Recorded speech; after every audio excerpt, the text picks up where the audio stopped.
make them good girls go bad. I make them good girls go. Good girls go.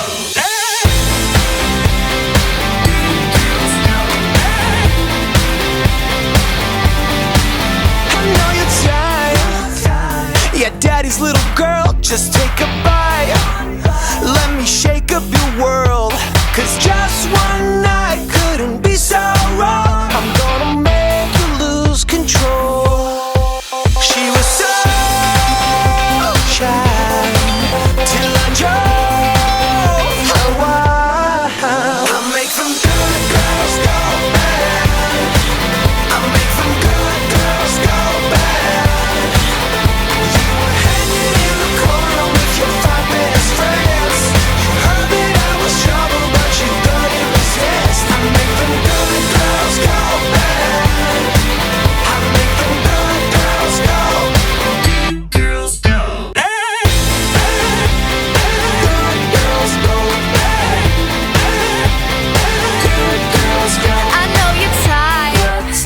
Boy, you're dangerous. There's a brand new study out in Health Watch this morning, a new study that finds nearly 10% of children who play video games show signs of addiction. Our medical correspondent, Dr. Jennifer Ashton, is here with some answers about this.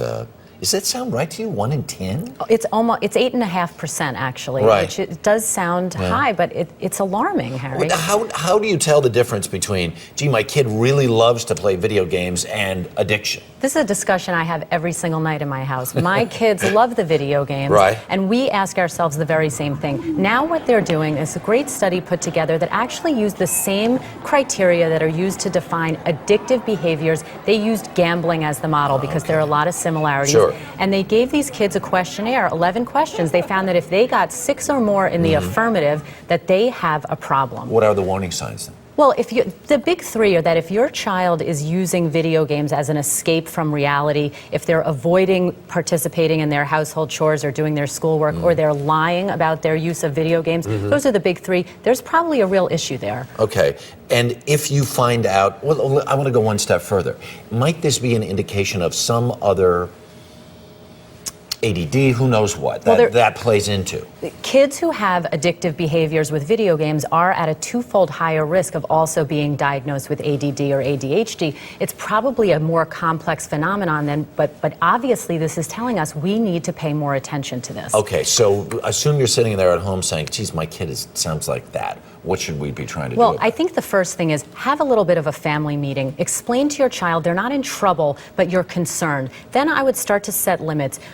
My children are only allowed to use these games on the weekends. Do not put the computer or game in the bedroom. And if necessary, you need to seek a psychologist and find out if there's a real issue. All right, Dr. Ashton, as always, thanks so much. To find out more about video game addiction, go to our... That's right, a hot teen sensation making young girls scream all around the world because of the internet. And tonight's free concert here nearly shut down because of the huge turnout.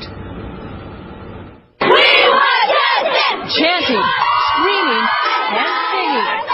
Nearly 20,000 young girls packed the courtyard of the Citadel Outlet to get a glimpse of 15-year-old Justin Bieber. He's such a good singer, like it's not even funny. Everything, oh my god, I love him so much!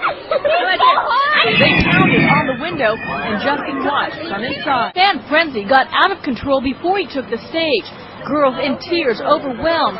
One by one, they were put in a triage area. I couldn't breathe. Sudden, people started pushing. It was like extremely chaotic. We were on the floor. We were one of the first ones to be pulled out.